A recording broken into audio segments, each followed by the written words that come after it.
सबसे पहली चीज ये है कि बेटा रिप्रोडक्शन क्या होता है। तो बेटा रिप्रोडक्शन एक ऐसा फिनोमेना, एक ऐसा प्रोसेस जिसमें एक ऑर्गेनिज्म एक न्यू इंडिविजुअल को प्रोड्यूस करता है। क्या बनना चाहिए? एक न्यू इंडिविजुअल बनना चाहिए। और वो न्यू इंडिविजुअल जिस स्पीशी का ऑर्गेनिज्म था उसी स्पीशीज का बनेगा। क्या मतलब हुआ? जैसे मान लो इंसान का बच्चा हुआ तो इंसान ने क्या किया? प्रोड्यूस किया। अब जो बच्चा है वो कैसा दिखेगा? इंसान जैसा दिखेगा। कैसे बिहेव करेगा? इंसान जैसा। मतलब सेम स्पीशी का ही होगा, जिस स्पीशी ने रिप्रोड्यूस किया है वैसा ही दिखेगा। भाई ऐसा तो नहीं हो सकता कि कुत्ते का बच्चा बिल्ली के जैसा दिखने लगे, ऐसा तो नहीं हो सकता कि जिराफ का बच्चा हाथी जैसा दिखने लगे। तो दो चीजें बेटा रिप्रोडक्शन की डेफिनेशन में, दो चीजें हैं। पहला, एक नया इंडिविजुअल बनना चाहिए। दूसरा, वो सेम स्पीशी का होना चाहिए। वैसे तो टर्म अगर देखो, रिप्रोड्यूस, री का मतलब फिर से, प्रोड्यूस मतलब बनाना। तो फिर से बनाना बेटा, जैसे आपके पापा ने आपको बनाया, अब आप अपने बच्चे बनाओगे, आपके बच्चे उनके बच्चे बनाएंगे, तो रिप्रोड्यूस होते रहेंगे बेटा। प्रोड्यूस नहीं करना है, रिप्रोड्यूस। देखो वर्ड री यूज किया, री मतलब फिर से। फिर से का मतलब आप भी बेटा प्रोड्यूस हुए थे, अब आप रिप्रोड्यूस करने जा रहे हो, फिर आपके बच्चे फिर से रिप्रोड्यूस करेंगे। अभी हम लोग वेक टर्म यूज कर रहे हैं बच्चे, आगे हम लोग ऑफस्प्रिंग्स लेके आएंगे इस टर्म के लिए। स्टार्ट करते हैं रिप्रोडक्शन। यहां तक चीजें क्लियर हो गई है? रिप्रोडक्शन का मतलब क्या है भाई? कि हाँ, रिप्रोडक्शन का मतलब क्या है? Is the process by which living organisms produce, ये ध्यान देना, क्या चीज? New individuals. और कैसे होंगे बेटा? वो सेम स्पीशीज के नए इंडिविजुअल होंगे और जिस स्पीशी ने उनको बनाया है उनके जैसे दिखेंगे। एक चीज और सुनो, रिप्रोडक्शन बेटा एसेंशियल लाइफ प्रोसेस नहीं है। अभी आपने चैप्टर पढ़ा था लाइफ प्रोसेस, वहां पे आपने क्या पढ़ा था? बेसिक एंड एसेंशियल फंक्शन जो कि जरूरी है जिंदगी के लिए। क्या पढ़ा? रेस्पिरेशन पढ़ा, न्यूट्रिशन, डाइजेशन, एक्सक्रीशन। बेटा अगर रेस्पिरेशन ना हो, एनर्जी ना बने तो हम मर जाएंगे। एक्सक्रीट नहीं करेंगे वेस्ट को तो भी हम मर जाएंगे, है ना। हमारे ब्लड का ट्रांसपोर्टेशन यानी ऑक्सीजन का, ग्लूकोज का अगर ब्लड ट्रांसपोर्ट ना करे तो भी हम मर जाएंगे। पर अगर हम रिप्रोड्यूस नहीं करेंगे तो क्या हम मर जाएंगे? नहीं, बिल्कुल नहीं। तो बेटा रिप्रोडक्शन हाँ एक प्रोसेस तो है, पर क्या वो एसेंशियल लाइफ प्रोसेस है? नहीं। अब इसमें एक कहानी सुनना, थोड़ी फिलोसफिकल हो जाएंगी यहां से बातें, कि एक इंडिविजुअल के लिए रिप्रोडक्शन एसेंशियल नहीं है, पर एक स्पीशी के लिए तो रिप्रोडक्शन एसेंशियल है भाई। अगर स्पीशी पूरी की पूरी, मान लो आपने कहा कि मैं बाल ब्रह्मचारी, मैं शादी नहीं करेगा, मैं रिप्रोड्यूस नहीं करेगा, चलो कोई बात नहीं, आपकी चॉइस थी। आपके दोस्त ने कहा मैं भी बाल ब्रह्मचारी, मैं भी शादी नहीं करेगा, मैं भी बच्चे नहीं करेगा। और ऐसे मान लो पूरी की पूरी पॉपुलेशन ने कहा कि मैं बच्चे नहीं करूंगी या नहीं करूंगा, तब तो बेटा प्रॉब्लम है। क्या? हमारी स्पीशीज का आगे सर्वाइवल ही नहीं होगा। तो एक इंडिविजुअल के पॉइंट ऑफ व्यू से देखो तो ये एसेंशियल लाइफ प्रोसेस नहीं है। पर अगर आप ऐसे देखो कि पूरी स्पीशी अगर डिसाइड कर ले तो भाई फिर तो एसेंशियल है, वरना स्पीशी का नामो निशान हट जाएगा। अब बात आती है कि रिप्रोडक्शन जरूरी क्यों है। तो मैंने बता दिया, अभी बताया आपको क्यों जरूरी है। स्पीशीज की कंटिन्यूटी के लिए बेटा। मान लो जो इंसान पैदा हुआ है वो मरेगा, ये तो श्योर है कि जो भी पैदा हुआ है वो इंसान क्या हो जाएगा? मर जाएगा। अब अगर आप रिप्रोड्यूस नहीं करोगे, अगर आप रिप्रोड्यूस नहीं करोगे तो पॉपुलेशन में स्टेबिलिटी नहीं रहेगी। भाई हम लोग पैदा हुए हैं, मान लो करोड़ों लोग हैं, करोड़ों लोग धीमे धीमे धीमे मर जाएंगे। पर अगर ये करोड़ों लोग रिप्रोड्यूस नहीं किए तो पॉपुलेशन लगातार क्या होगी बेटा? घटती जाएगी। तो पॉपुलेशन में कोई स्टेबिलिटी नहीं रहेगी। तो रिप्रोडक्शन क्यों जरूरी है बेटा? ताकि पॉपुलेशन क्या रहे? स्टेबल। बात समझ में आ गई कि जितने भी लिविंग ऑर्गेनिजम्स हैं बेटा उनकी कभी ना कभी डेथ होगी। अगर वो रिप्रोड्यूस नहीं करेंगे तो डेथ होती जाएगी, होती जाएगी, होती जाएगी, और उस ऑर्गेनिज्म की, उस स्पीशीज की पॉपुलेशन क्या होगी? धीमे धीमे धीमे घटती चली जाएगी। इसीलिए रिप्रोड्यूस करना जरूरी है। क्या बोला है? It insures the continuity of a particular species on earth, है ना। वो पर्टिकुलर स्पीशी अर्थ पे बनी रहे, इसलिए रिप्रोडक्शन जरूरी है। और भी रिप्रोडक्शन क्यों जरूरी है आगे बताएंगे एक आपको टॉपिक के बाद। याद रखना बेटा ये क्या नहीं है? एसेंशियल लाइफ प्रोसेस नहीं है। ये बोर्ड में पूछा गया है। अब मैं इसको लाइफ प्रोसेस क्यों बोल दे रहा हूं आपको? सर ये लाइफ प्रोसेस ही नहीं है, ये भी एक डिबेट चलता है, बड़ा ही डिबेट है ये कि लाइफ प्रोसेस ही नहीं है। अब इसके ऊपर ना सीबीएसई ने एक क्वेश्चन पूछा है कि वो लाइफ प्रोसेस बताओ जिससे न्यू इंडिविजुअल बनते हैं। सीबीएसई ने पूछा, सीबीएसई ने बोर्ड में सवाल पूछा कि वो लाइफ प्रोसेस बताओ जिससे नए इंडिविजुअल बनते हैं। अब भाई रिप्रोडक्शन, तो सीबीएसई तो कह रहा है कि ये लाइफ प्रोसेस है। एनसीईआरटी बोलती है कि ये एसेंशियल लाइफ प्रोसेस नहीं है। एसेंशियल क्यों नहीं है? समझ में आ गया। इंडिविजुअल की चॉइस है भाई, मेरी चॉइस है, मुझे बच्चे पैदा करने हैं कि नहीं करने हैं। नहीं पैदा करेंगे तो मर जाएंगे क्या? नहीं भाई, जिंदा रहेंगे, है ना। तो सर पैदा करना है कि नहीं?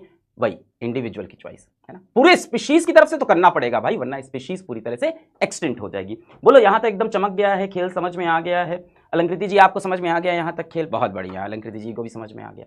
अब बेटा बात आती है वेरिएशन की। वेरिएशन क्या है बेटा? अच्छा, आप कौन सी स्पीशी हो? ह्यूमन। मैं कौन सी स्पीशी हूं? ह्यूमन। आपके पापा भी ह्यूमन, आपका दोस्त भी ह्यूमन, आपकी दोस्तनी भी ह्यूमन। एक चीज बताओ, क्या हम सब आइडेंटिकल हैं? एंड व्हेन आई से आइडेंटिकल, आई मींस 100% आइडेंटिकल हैं? नहीं, 100% आइडेंटिकल नहीं। हम सेम स्पीशी के हो के भी बेटा कहीं ना कहीं डिफरेंट रह जाते हैं। सिमिलर तो हैं, दो आंखें मेरी, दो आंखें आपकी, दो आंखें आपकी दोस्तनी की, एक नाक मेरी, एक नाक तेरी, एक नाक तेरी दोस्तनी की। ये अलग हो सकता है कि मेरी नाक बहुत सुंदर है, तेरी पकौड़े जैसी है, वो अलग बात है। देख, ये हो सकता है मेरी आंखें बहुत ही खूबसूरत है, तेरी आंखों में शैतानी और गंदगी झलकती है, ये अलग बात है। देख, मेरे भी दो हाथ, तेरे भी दो हाथ, हो सकता हो तेरे हाथ मेरे से लंबे हो। तो बेटा देखो, सिमिलर तो हैं हम, एक स्पीशीज में जो अलग अलग इंडिविजुअल्स होते हैं वो सिमिलर तो होते हैं, पर क्या वो आइडेंटिकल होते हैं? आइडेंटिकल नहीं होते। इसी चीज को बेटा हम बोलते हैं वेरिएशन। वेरिएशन क्या है कि एक ही स्पीशी के अंदर जो इंडिविजुअल्स होते हैं उनके अंदर डिफरेंस हो जाता है। समझ में आ रहा है? अब ये मत बोलो कि हम शेर से तो पूरी तरह, शेर से तो क्यों कंपेयर कर रहे हो, तो स्पीशी अलग हो गई भाई। कुत्ते से मत कंपेयर करो तो स्पीशी अलग। बट सेम स्पीशी के अंदर भी दो लोग आइडेंटिकल नहीं होते। मैं और आप आइडेंटिकल नहीं। चलो मैं अपना आपका छोड़ देता हूं, मेरे आपके जीन्स में तो बहुत ज्यादा जेनेटिक मटेरियल में बहुत ज्यादा डिफरेंस हो गया, पर आप क्या अपने पापा से आइडेंटिकल हो? आइडेंटिकल। लोग बोलते नहीं है तुम तो अपने पापा की कार्बन कॉपी हो, पर सच बताओ, क्या 100% कार्बन कॉपी हो? क्या आपके बाल का एक एक स्ट्रैंड आपके पापा के बाल के एक एक स्ट्रैंड के बराबर दिखता है? क्या आपकी आंखों के जो डीप जाके जो कलर है, क्या वो एकदम पापा की आंखों का डीप कलर? क्या आपकी स्किन का कलर पापा की स्किन के कलर से 100% मैच करता है? बताओ। क्या आपकी हाइट एकदम एग्जैक्ट पापा की हाइट के बराबर है? नहीं बेटा। तो कभी भी जब सेम स्पीशीज होती है, कभी भी जब सेम स्पीशीज होती हैं, उसके डिफरेंट इंडिविजुअल्स होते हैं, आइडेंटिकल नहीं होते। इसी चीज को हम बोलते हैं वेरिएशन। वेरिएशन कब यूज करोगे? सेम स्पीशी के अंदर। क्या लिखा है वो पढ़ लेते हैं। वेरिएशंस आर, एक मिनट, क्या है? वेरिएशंस आर क्या है? Differences present between the individual of the same species. जैसे आपने ये देखा होगा, ये भाई साहब है ना भाई, इंटरनेट पे बड़े फेमस हैं ये भाई साहब भी, इनके और इनके बेटे की शक्ल देखिए बड़ी मिलती है। सब लोग कहते हैं कि अरे यार ये तो इनका बेटा तो एकदम इनके जैसे दिखता है, अरे हूबहू कॉपी है। कई लोग तो कहते हैं ये अपने बाप से ज्यादा उनके जैसा दिखता है। पर आप सच्चाई बताओ, फोटो सामने, क्या ये दोनों आइडेंटिकल है? क्या ये दोनों 100% सेम है? नहीं बेटा। अब आप सोचो, मैं तो कह रहा था आप मेरे से आइडेंटिकल नहीं हो, आप अपने पापा से भी बेटा आइडेंटिकल नहीं, आप अपनी मम्मी से भी आइडेंटिकल नहीं, आप अपने भाई बहन से भी आइडेंटिकल नहीं हो रहे हो। मतलब सेम स्पीशी के अंदर जो डिफरेंट इंडिविजुअल हैं बेटा, उनके अंदर भी डिफरेंसेस रह जाते हैं। ये जो डिफरेंसेस हैं इनको हम बोलते हैं वेरिएशन।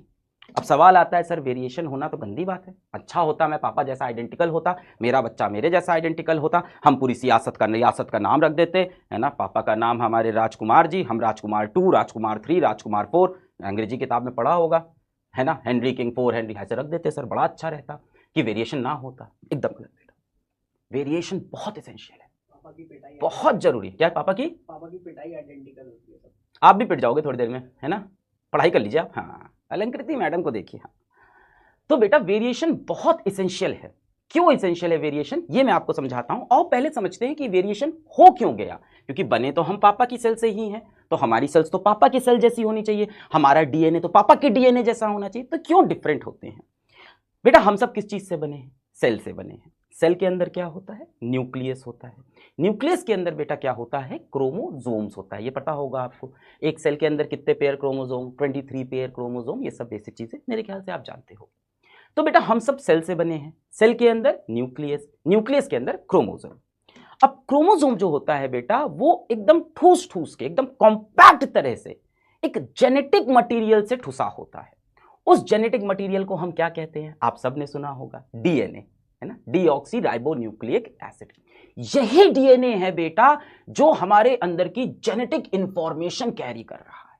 अगर मेरे हाथ तेरा डीएनए लग जाए, अगर मेरे हाथ तेरा डीएनए लग जाए, तो मैं उस डीएनए की डिटेल स्टडी करके ये बता सकता हूं तुम्हारी आंखों का कलर क्या होगा, तुम्हारे सर पे कितने बाल होंगे, तुम्हारे बालों का कलर क्या होगा, तुम्हारी हाइट कितनी होगी, तुम्हारे स्किन का कलर क्या होगा। अभी साइंस एग्जैक्ट नहीं बता पाती, प्रेडिक्ट कर रहे हैं, धीमे धीमे हम पहुंच रहे हैं।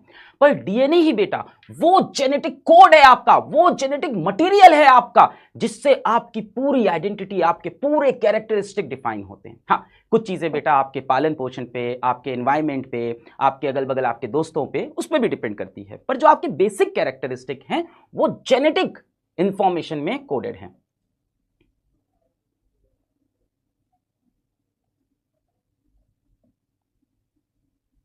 ठीक ठीक है, ये क्या है आपके जेनेटिक इंफॉर्मेशन में कोडेड है, इसको हम क्या बोलते हैं, डीएनए बोलते हैं। अब देखो डीएनए का कहानी देखो क्या होता है बेटा, वेरिएशन क्यों होता है, मैंने क्या बताया, अब आपके डीएनए के अंदर ही खेला होता है जिस वजह से वेरिएशन होता है। अब मान लो ये एक पेरेंट सेल है, ये एक पेरेंट सेल है, ठीक है सर, ये सेल हो गया, सेल के अंदर क्या होता है, न्यूक्लियस, ठीक है सर, ये हो गया न्यूक्लियस, और उसके अंदर क्या होता है बेटा, उसके अंदर होता है डीएनए। तो डीएनए क्या है बेटा, एक धागे जैसा, ऐसा सोच सकते हो, ऐसे गुचुड़ गुचुड़ गुचुड़ गुचुड़ गुचुड़ गुचुड़, ये एक धागा है, ये क्या चीज है बेटा, डीएनए। तो बेटा सेल जब रिप्रोड्यूस करती है, सेल जब डिवाइड होती है, सेल जब रीजनरेट करती है, तो क्या करती है, अपनी एक कॉपी बनाती है। क्या करती है बेटा, वो अपनी एक 100% कॉपी बनाने की कोशिश करती है, अपनी एक कॉपी बनाने की। मतलब सेल के न्यूक्लियस में कितने डीएनए थे, यहाँ पे एक डीएनए था, तो यहाँ पे क्या करेगा, ये 2 डीएनए बना लेगा। एक डीएनए था, यहाँ पे क्या करेगा, 2 डीएनए बना लिया इसने पहले तो, ठीक है, तो क्या हो गया, कॉपी हो गया। अच्छा दूसरी चीज, सेल के अंदर क्या होता है, माइटोकॉन्ड्रिया होता है, और क्या होता है, राइबोसोम्स होते हैं, एंडोप्लाज्मिक रेटिकुलम होता है, ये सारी चीजें। तो क्या करेगा, ये 2 माइटोकॉन्ड्रिया बना लिया, कॉपी बना लिया। क्या किया, 2 एंडोप्लाज्मिक रेटिकुलम बना लिए, कॉपी बना लिया। तो सेल ने क्या किया कि उसके अंदर जितनी भी चीज थी उसकी 2-2 कॉपी जनरेट कर ली अपने अंदर, है ना।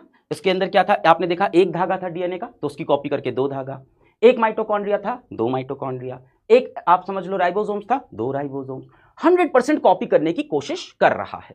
धीमे धीमे बेटा ये न्यूक्लियस भी 2 न्यूक्लियस बन जाते हैं, एक न्यूक्लियस अपना डीएनए लेके चला जाता है, एक न्यूक्लियस अपना डीएनए। तो ये क्या हुआ बेटा, सेल का डिवीजन हो गया, और यही बेटा आप देखो कहीं ना कहीं रिप्रोडक्शन, एक सेल से कितनी सेल बन गई, 2 सेल मेरे सामने आ गई।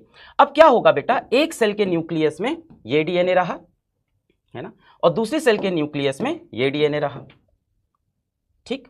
अब एक चीज प्रॉब्लम समझो कि ये जो इस सेल का डीएनए था और जो यहां डीएनए बने, ये डीएनए बने, ये बेटा सिमिलर होते हैं पर 100% आइडेंटिकल नहीं होते। क्यों, क्या होता है बेटा, क्योंकि गलती करने के चांसेस बहुत होते हैं।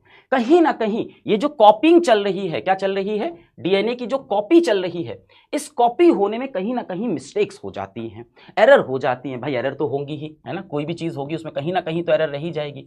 तो कुछ मिस्टेक्स या कुछ एरर हो जाती है। अब आप बोलोगे क्यों एरर हो रही है सर, और मैं तुमको थोड़ा सा समझाता हूं। ये आप समझ लो आपका डीएनए है, थोड़ी देर के लिए, ऐसा आप एकदम हार्ड फास्ट नहीं, आपको समझाने के लिए बनाया है। अब ये क्या है बेटा, आपके डीएनए की कोडिंग है। मान लो आपका ओरिजिनल कोडिंग था ATGC, क्या था, ATGC, और ऐसी कितनी कोडिंग है बेटा, ऐसी बिलियंस ऑफ कोडिंग है। ऐसी कितनी कोडिंग है, बिलियंस ऑफ कोडिंग है। अब बिलियंस ऑफ कोडिंग की जब कॉपी होगी, कहीं 1-2 कोडिंग तो साहब एरर हो ही जाएगा ना। बिलियंस ऑफ कोडिंग है आपके डीएनए के अंदर। क्या है बेटा, कुछ कोडिंग बता रही है आपकी आंख का कलर, कुछ कोडिंग बता रही है आपकी बाल का कलर, कुछ कोडिंग बता रही है आपकी फेस का कलर, कुछ कोडिंग बता रही है आपकी नाक पकौड़ा होगी, पतली होगी, सारी इंफॉर्मेशन है। जब बेटा ये कॉपी हो रहा होता है, तो कॉपी होते वक्त कुछ ना कुछ कहीं ना कहीं एरर हो ही जाता है। जैसे ए का क्या बना, ए ही रहा, टी का क्या बना, टी ही रहा, जी का क्या बना, जी ही, सी का बेटा ए हो गया, आए हाय हाय, एरर हो गया। और यही बेटा डीएनए कॉपी करते वक्त जो एरर होता है, इसी वजह से हम सब डिफरेंट होते हैं। और एरर होना बेटा गारंटी है कि होके रहेगी, क्योंकि बिलियंस ऑफ कोड्स हैं, कहीं ना कहीं तो डीएनए की कॉपिंग में एरर होती है। तो वेरिएशन क्या है बेटा, हमारी बॉडी के अंदर सेल्स होती हैं, सेल्स में न्यूक्लियस होता है, न्यूक्लियस में क्रोमोसोम होता है। क्रोमोसोम किस चीज से बना हुआ है, डीएनए से। डीएनए में क्या है, आपकी कोड, आपकी इंफॉर्मेशन है। डीएनए क्या करता है, खुद को कॉपी करता है ना। जब आप रिप्रोड्यूस करते हो, कॉपी करते वक्त कहीं ना कहीं एरर रह जाते हैं। एरर रह जाते हैं तो क्या होता है, अब बेटा डीएनए के एरर से क्या होता है कि डीएनए से बनता है प्रोटीन, और प्रोटीन से मिलते हैं आपके कैरेक्टरिस्टिक। अगर आपका डीएनए ही कहीं ना कहीं थोड़ा चेंज हो गया, चेंज हुआ कि नहीं, अगर आपका डीएनए ही कहीं ना कहीं थोड़ा सा चेंज हो गया, तो आपके प्रोटीन्स भी चेंज हो जाएंगे, और आपके प्रोटीन्स चेंज हो गए तो आपके सारे कैरेक्टरिस्टिक भी चेंज हो जाएंगे। कुछ कैरेक्टरिस्टिक मैच करेंगे पिताजी से, कुछ कैरेक्टरिस्टिक मैच नहीं करेंगे। यही बातें यहां लिखी है। वेरिएशन क्यों होता है, occurs due to change in genetic material present in nucleus of cell. Nucleus of cell में क्या होता है, जेनेटिक मटेरियल। क्या, सेल के अंदर न्यूक्लियस, न्यूक्लियस के अंदर क्रोमोसोम। क्रोमोसोम क्या है, contains information in form of DNA. DNA मतलब डीऑक्सी राइबोन्यूक्लिक एसिड। अब DNA information source for making proteins. Cell के अंदर न्यूक्लियस, न्यूक्लियस के अंदर क्रोमोसोम, क्रोमोसोम किससे बना, डीएनए से, जो कि इंफॉर्मेशन सोर्स है। और डीएनए से बनते हैं हमारे सारे प्रोटीन्स, और प्रोटीन से मिलते हैं हमें कैरेक्टरिस्टिक। अब कॉपी होते वक्त अगर डीएनए के कोड में एरर रह गया तो कहीं ना कहीं हमारे प्रोटीन्स भी डिफरेंट होंगे, हमारे कैरेक्टरिस्टिक भी डिफरेंट होंगे। तो यही बताया है, information changed, protein changed, Altered body design. Information change हुई तो क्या हो गया, प्रोटीन चेंज हो गए, प्रोटीन चेंज हो गए तो बॉडी डिजाइन चेंज हो गई। तो ये है बेटा वेरिएशन। नेक्स्ट क्या है बेटा, क्या इंपॉर्टेंस है वेरिएशन का, क्यों होना चाहिए वेरिएशन? बेटा सबसे पहली चीज कि वेरिएशन होना चाहिए कि नहीं, बिल्कुल होना चाहिए। क्यों बेटा, हमारे सर्वाइवल के लिए, स्पीशीज के सर्वाइवल के लिए वेरिएशन का होना बहुत इंपॉर्टेंट है। क्यों इंपॉर्टेंट है? स्पीशीज की स्टेबिलिटी बेटा, अब जैसे मैं आपको एक एग्जांपल से ये चीज समझाता हूं, ये समझ लो, यहां से समझो। मान लो हमारे पास एक पर्टिकुलर तरह का बैक्टीरिया है। क्या है हमारे पास? एक पर्टिकुलर तरह का बैक्टीरिया है, और ये बैक्टीरिया 15 डिग्री सेल्सियस से 25 डिग्री सेल्सियस के टेम्परेचर में मस्त जिंदा रहता है। इस बैक्टीरिया का जो टेम्परेचर रेंज है 15 डिग्री सेल्सियस से लेकर 25 डिग्री सेल्सियस में, ये मस्त जिंदा रहता है। अब इस बैक्टीरिया ने क्या किया, अपनी सेल्स की कॉपी बनाई, कॉपी बनाई, कॉपी बनाई, और बहुत सारी कॉपी बनाता रहा, बनाता रहा। हर कॉपी में एरर करता रहा, हर कॉपी में एरर किया तो कहीं ना कहीं वेरिएशन होता गया। तो इस बैक्टीरिया की एक कॉपी कुछ ऐसी बनी, ये वाली पीली वाली बैक्टीरिया। ये क्या है बेटा, ये 25 डिग्री से लेके 35 डिग्री का टेम्परेचर झेल सकती है, यानी ये टेम्परेचर रेंज इसका डिफरेंट हो गया। इसका क्यों? डीएनए के अंदर कहीं कोडिंग में इंफॉर्मेशन चेंज होगी, उसकी वजह से प्रोटीन चेंज होगा, उसकी वजह से कैरेक्टरिस्टिक चेंज। तो बेटा जब इस बैक्टीरिया ने अपनी कॉपीज बनाई तो हर तरह के बैक्टीरिया बनने लगे, अलग अलग तरह के बैक्टीरिया बने। कुछ ऐसे थे जो 15 से 25 डिग्री सेल्सियस टेम्परेचर झेल सकते थे, कुछ ऐसे बन गए जो 25 से 35 झेल सकते थे। अब सोचो, मान लो किसी दिन अर्थ का टेम्परेचर बढ़ने लगा, ग्लोबल वार्मिंग से टेम्परेचर बढ़ने लगा, और अर्थ का मान लो एवरेज टेम्परेचर पूरे साल पूरी अर्थ पे हर जगह 30 डिग्री रहा, पूरे साल पूरी अर्थ पे 30 डिग्री। तो क्या ये वाले बैक्टीरिया जिंदा रह पाएंगे? नहीं रह पाएंगे। ये वाले बैक्टीरिया क्या होंगे बेटा? मर जाएंगे। पर ये वाले बैक्टीरिया जिंदा रहेंगे, यानी उस स्पीशी की सर्वाइवल अभी भी हो जाएगी। तो बेटा इसलिए हम वेरिएशन चाहते हैं कि हो, इसलिए वेरिएशन इंपॉर्टेंट है। अगर वेरिएशन नहीं होती, अगर ये अपनी ही कॉपी 100% एकदम कॉपी बना रहा होता तो बेटा ग्लोबल वार्मिंग होती, टेम्परेचर 30 डिग्री, पूरी दुनिया से बैक्टीरिया खत्म, और पूरी दुनिया से बैक्टीरिया खत्म, सोच रहे पूरा इकोसिस्टम डिस्टर्ब हो जाएगा भाई। इसलिए बेटा वेरिएशंस जरूरी होती है। ऐसा नहीं कि सिर्फ यही कॉपी बनेगी, एक और बैक्टीरिया बनेगा जो ऐसा बनेगा जो 35 से 50 में जिंदा रहेगा।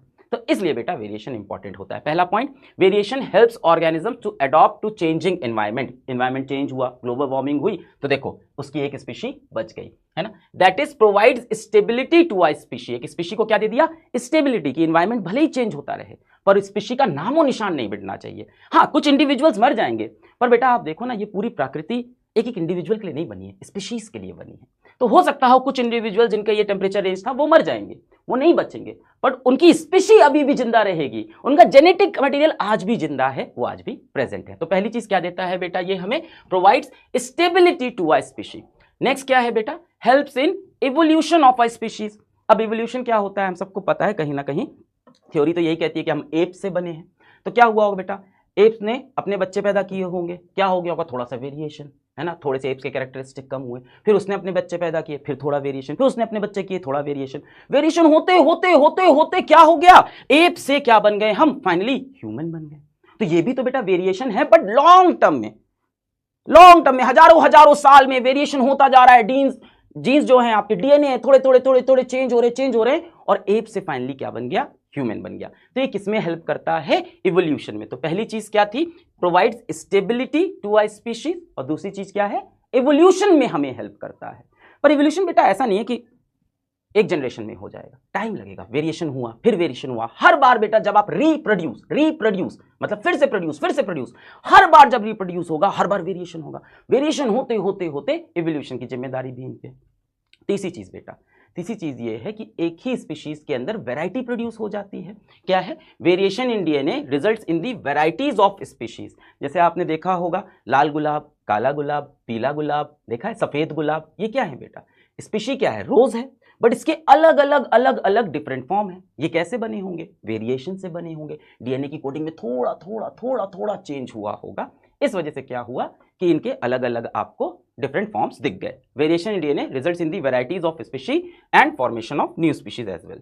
इसके बाद क्या है बेटा? इंपॉर्टेंस ऑफ वेरिएशन समझ गए। एक क्वेश्चन बोर्ड में आ सकता है कि इंपॉर्टेंस ऑफ रिप्रोडक्शन क्या है। तो एक तो कंटिन्यूटी ऑफ स्पीशी हो गया, दूसरा बेटा रिप्रोडक्शन होगा तभी तो इवोल्यूशन होगा। वेरिएशन क्या है? रिप्रोडक्शन का ही पार्ट है ना। तो जो इंपॉर्टेंस वेरिएशन का है वो रिप्रोडक्शन में भी एग्जाम में चिपका के आ जाना है। इन शॉर्ट ये समझा रहा हूँ। कई बार बोर्ड में पूछ लेते हैं what is the importance of reproduction. अरे हम क्या बताएं इंपॉर्टेंस ऑफ रिप्रोडक्शन भाई, नहीं करेंगे स्पीसी खत्म हो जाएगी। अरे खत्म हो जाए भाई, क्या दिक्कत है, खत्म हो गई तो हम क्या करें, हम ही नहीं है तो हमें क्या मतलब। बट स्टिल अगर एक बोर्ड में आंसर लिखना है तो पहला आंसर इंपॉर्टेंस ऑफ रिप्रोडक्शन कि भाई कंटिन्यूटी ऑफ स्पीशी होगी। दूसरा आंसर क्या हो गया कि वेरिएशन होगा। तीसरा आंसर क्या हो जाएगा हमारा, इवोल्यूशन होगा। तो ये पॉइंट आप चिपका के आ सकते हो। ये सब बड़े फिलोसफिकल क्वेश्चन है, आप अपने आप ही आंसर। वेरिएशन आपके दिमाग में सेट हो गया, क्या है, ह्यूमन बींग्स के अंदर सेल्स है या सारे ऑर्गेनिजम्स के अंदर सेल्स है। सेल के अंदर न्यूक्लियस, न्यूक्लियस में क्रोमोसोम, क्रोमोसोम किससे बना, डीएनए से, डीऑक्सीराइबोन्यूक्लिक एसिड से, जो कि एक जेनेटिक मटेरियल है। जब सेल अपनी कॉपी करता है तो डीएनए की कॉपी होती है। कॉपी होते वक्त इंफॉर्मेशन कोड में कहीं ना कहीं मिस्टेक या एरर हो जाता है, जिससे डीएनए चेंज हो जाता है या डीएनए में थोड़ा ऑल्ट्रेशन, थोड़ा सा चेंज आ जाता है। डीएनए से बनते हैं हमारे प्रोटीन्स और प्रोटीन से होते हैं कैरेक्टरिस्टिक। डीएनए चेंज हुआ तो प्रोटीन चेंज हुए तो कैरेक्टरिस्टिक चेंज हुआ। क्लियर है, ये है वेरिएशन। क्यों जरूरी है मैंने बता दिया। चलो भाई आगे बढ़ते हैं।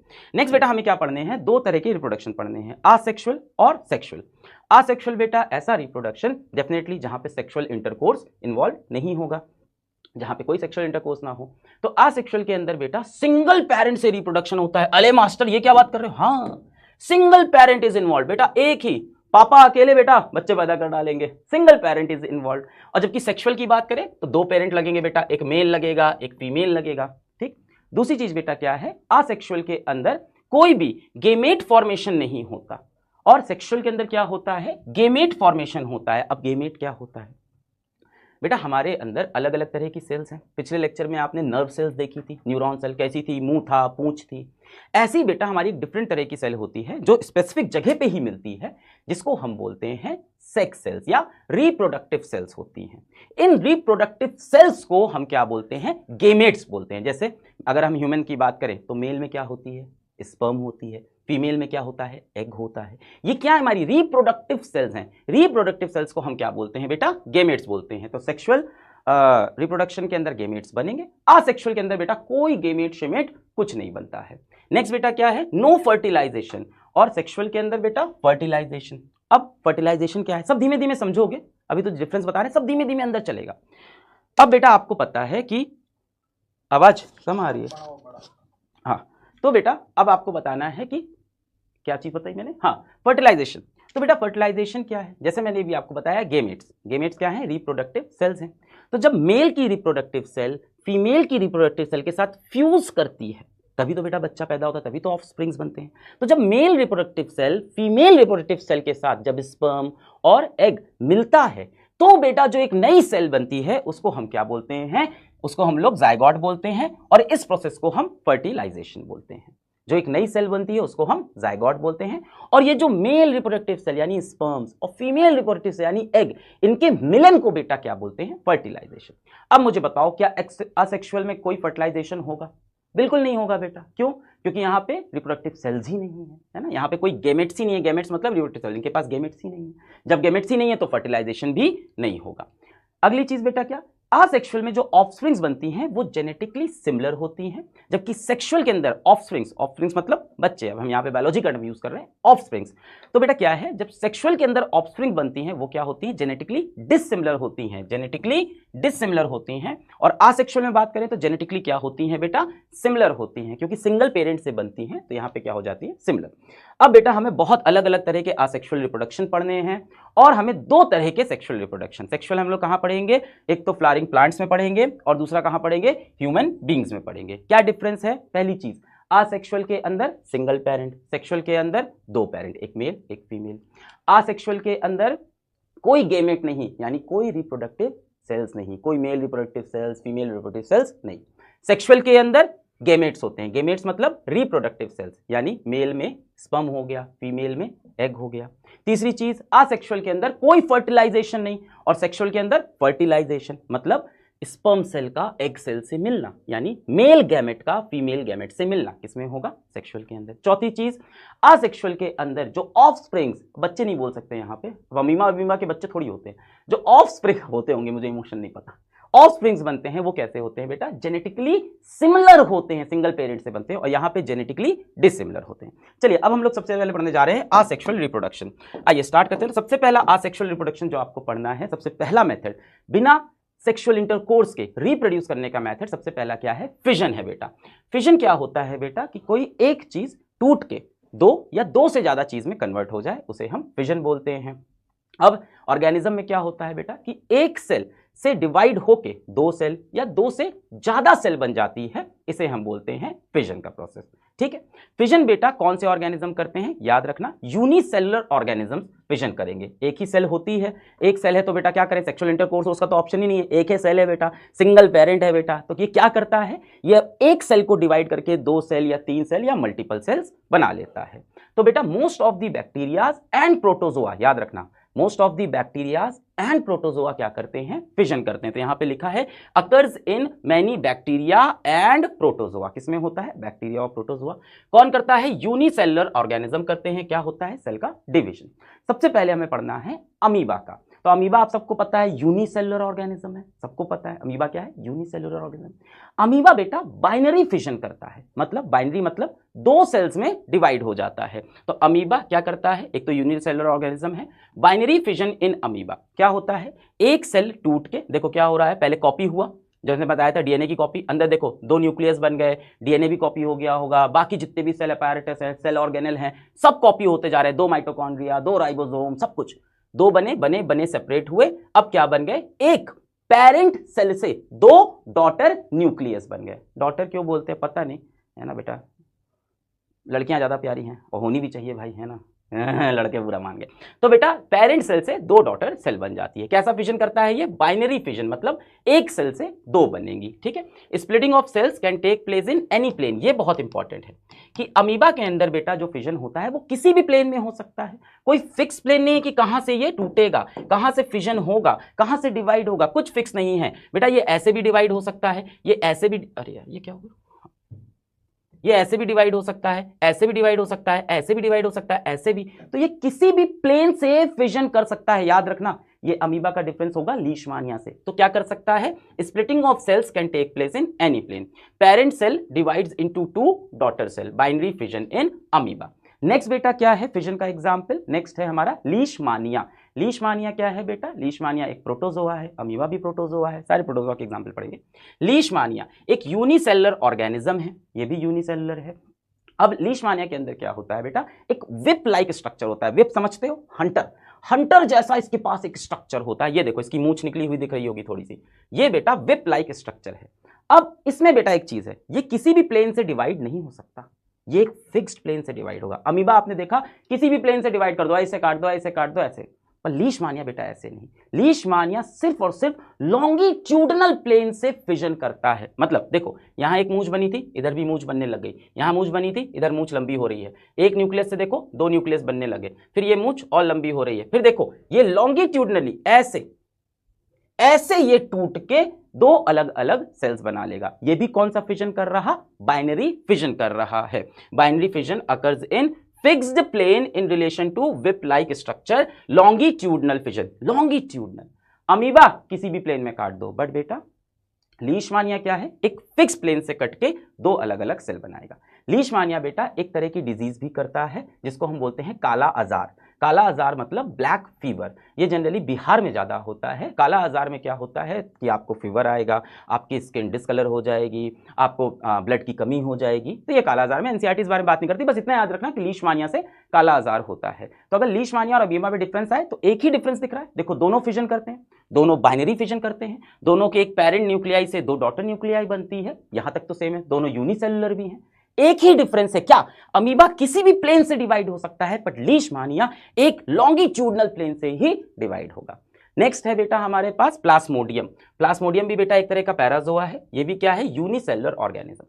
अब बेटा प्लाज्मोडियम क्या करता है? बाइनरी फिजन नहीं करता, दो सेल्स में नहीं टूटता, ढेर सारी सेल बना लेता है ना। इसकी एक सेल से कॉपी बनी दो सेल, फिर उन दो सेल से कॉपी बनी चार सेल, फिर चार सेल से कॉपी बनी आठ सेल। तो बेटा ये धड़ाधड़ धड़ाधड़ धड़ाधड़ बहुत सारी सेल बना लेता है जो कि एक बॉल लाइक स्ट्रक्चर में आ जाती हैं।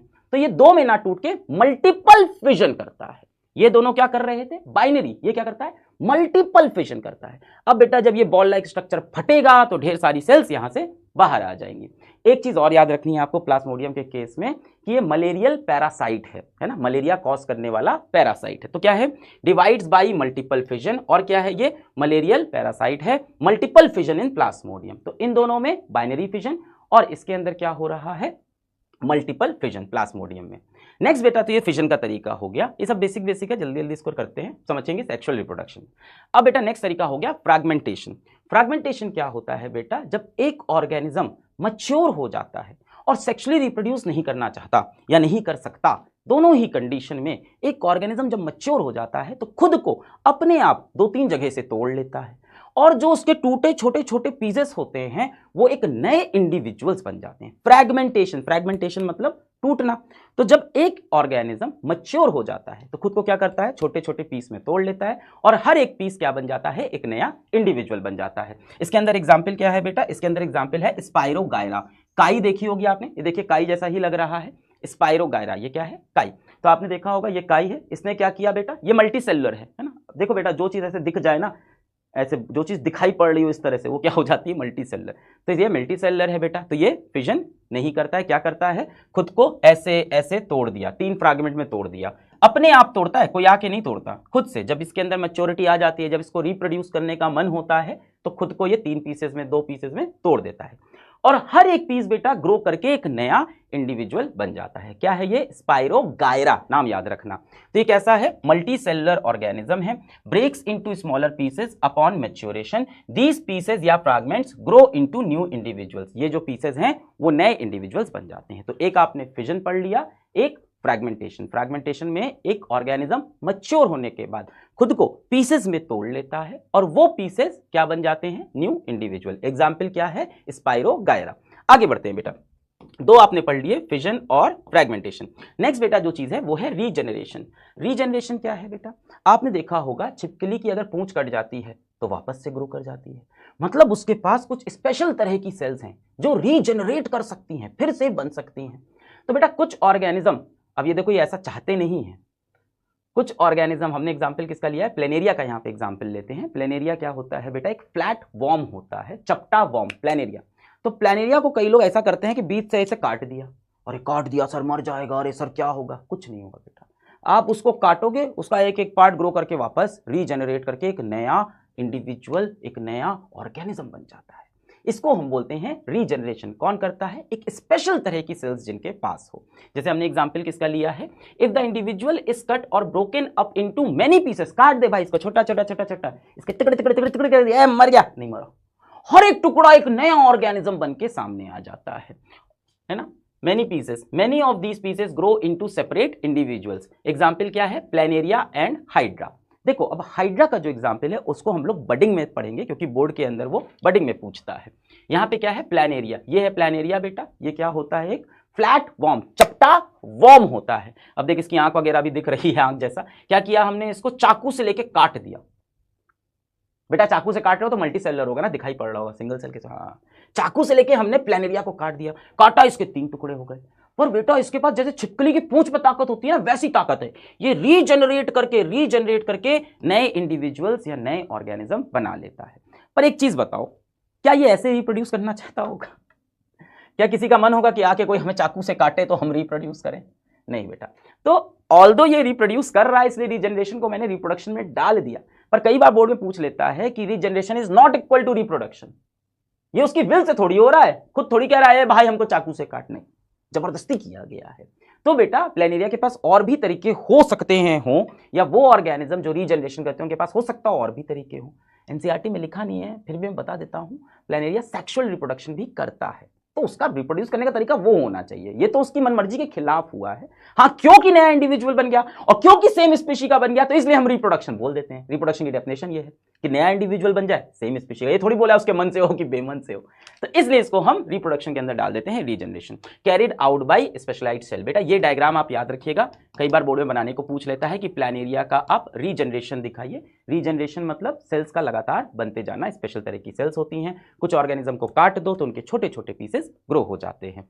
ठीक है, अब फ्रैगमेंटेशन और रीजनरेशन में डिफरेंस क्या है? देखो फ्रैगमेंटेशन भी छोटे छोटे पीस में वो टूटा था।